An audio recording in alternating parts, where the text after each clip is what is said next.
మే నెల 18వ తారీఖు పునీత 1వ యోహాను పాపు గారి పండుగ. పునీత హోర్మోస్ డెన్ గారి అనంతరం పునీత 1వ యోహాను గారు క్రీస్తు శకం 523 ఆగస్టు 13వ తేదీన 53వ జగద్గురువుగా విశ్వ శ్రీసభ అధినేతగా ఎన్నుకోబడ్డారు. వీరు ఇటలీలోని టస్కానీ నగరవాసి. కథోలిక విశ్వాసం ఎడల పట్టుదల గల వీరభక్తుడు.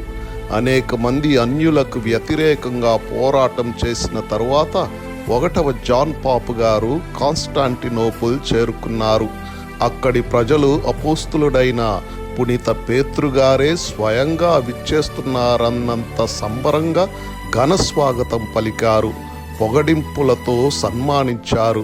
క్రిస్మస్ బలి పూజను మహావైభవంగా నిర్వహించి జుస్తీను చక్రవర్తి శిరముపై తన ప్రత్యేక ఆశీర్వాదాలతో భక్తులందరి సమక్షములో రాజకిరీటాన్ని ధరింపజేసి సత్కరించారు.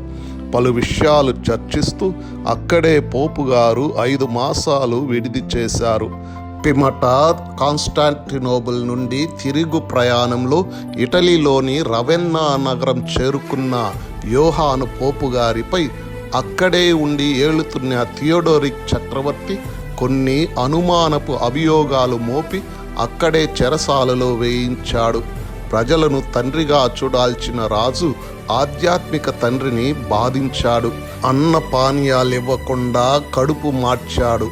పోపు గారు క్రీస్తు దైవ మానవ స్వభావి అన్న విశ్వాసం కోసం వేద సాక్షిగా మరణం పొందారు.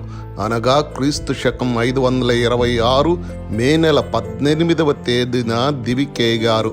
పునీత పేతురు బసిలికా దేవాలయంలోనే వారి పవిత్ర దేహం పూడ్చిపెట్టబడింది.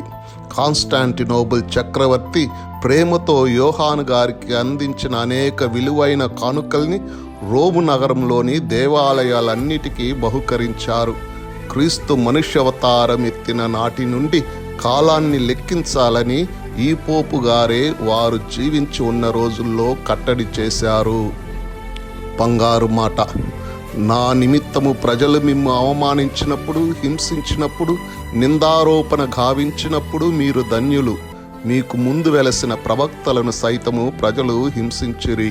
పరలోకంలో మీకు గొప్ప బహుమానము కలదు.